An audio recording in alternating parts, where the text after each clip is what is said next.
Hello and welcome everyone to a new video on your channel, Mr. Tech Tips. Before watching the video, don't forget to subscribe to our channel and don't forget also to like this video. In today's video, I will show you how to backup Redmi A5. So to do the backup, you should go to settings and after that, scroll down until you find system. Click on it and scroll down until you find backup. Click on it, and as you can see here, you will find the Google account related to your device. To do the backup, you have just to click on backup now.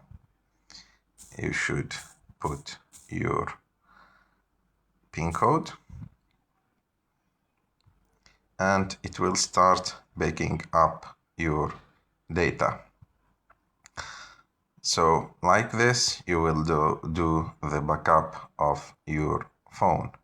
I hope that you liked this video. If you like this video, don't forget to subscribe to our channel, to like this video, and see you in the next one.